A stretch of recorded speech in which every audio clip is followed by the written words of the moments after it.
When something is important enough, you do it even if the odds are not in your favor. I would like to die on Mars, just not on impact. I think it is possible for ordinary people to choose to be extraordinary. Persistence is very important. You should not give up unless you are forced to give up. The first step is to establish that something is possible, then probability will occur. Some people don't like change, but you need to embrace change if the alternative is disaster. The future of humanity is going to bifurcate in two directions.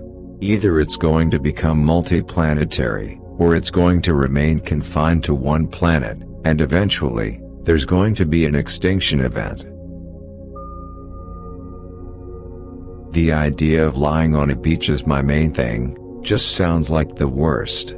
It sounds horrible to me. I think it's very important to have a feedback loop, where you're constantly thinking about what you've done, and how you could be doing it better. If you get up in the morning and think the future is going to be better, it is a bright day. Otherwise, it's not. You want to have a future where you're expecting things to be better, not one where you're expecting things to be worse. I think we have a duty to maintain the light of consciousness, to make sure it continues into the future. The thing that's worth doing is trying to improve our understanding of the world, and gain a better appreciation of the universe, and not to worry too much about there being no meaning. I would like to allocate more time to dating, though. I need to find a girlfriend. That's why I need to carve out just a little more time. I think, maybe even another 5 to 10. How much time does a woman want a week?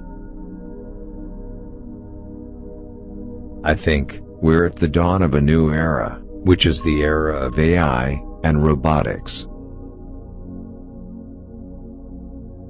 You shouldn't do things differently just because they're different. They need to be better. If you're trying to create a company, it's like baking a cake. You have to have all the ingredients in the right proportion. I think that's the single best piece of advice. Constantly think about how you could be doing things better, and questioning yourself. There's a tremendous bias against taking risks. Everyone is trying to optimize their ass covering. When Henry Ford made cheap, reliable cars, people said, "Nah, what's wrong with a horse?" That was a huge bet he made, and it worked.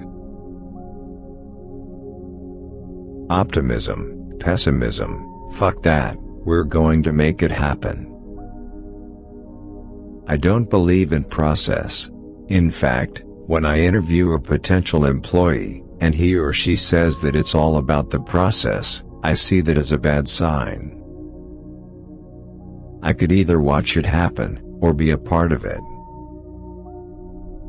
I do think there is a lot of potential, if you have a compelling product, and people are willing to pay a premium for that. I don't spend my time pontificating about high-concept things. I spend my time solving engineering and manufacturing problems. The path to the CEO's office should not be through the CFO's office, and it should not be through the marketing department. It needs to be through engineering and design. If you're not progressing, you're regressing. I take the position that I'm always to some degree wrong, and the aspiration is to be less wrong.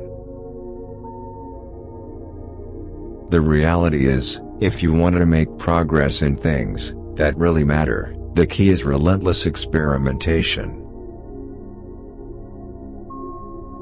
People work better when they know what the goal is and why. It is important that people look forward to coming to work in the morning and enjoy working. When somebody has a breakthrough innovation, it is rarely one little thing. Very rarely is it one little thing. It's usually a whole bunch of things that collectively amount to a huge innovation. You have to be pretty driven to make it happen. Otherwise, you will just make yourself miserable. Great companies are built on great products. I think life on Earth must be about more than just solving problems. It's got to be something inspiring, even if it is vicarious. If you want to grow a giant redwood, you need to make sure the seeds are okay, nurture the sapling, and work out what might potentially stop it from growing all the way along. Being an entrepreneur is like eating glass and staring into the abyss of death. There's a fundamental difference, if you look into the future, between a humanity that is a spacefaring civilization that's out there exploring the stars compared with one where we are forever confined to Earth until some eventual extinction event. I always have optimism, but I'm realistic. It was not with the expectation of great success that I started Tesla or SpaceX. It's just that I thought they were important enough to do anyway. I think the best way to attract venture capital is to try and come up with a demonstration of whatever product or service it is, and ideally take that as far as you can. You want to be extra rigorous about making the best possible thing you can. I think most of the important stuff on the internet has been built. There will be continued innovation, for sure, but the great problems of the internet have essentially been solved. We're going to make it happen. As God is my bloody witness, I'm hell-bent on making it work.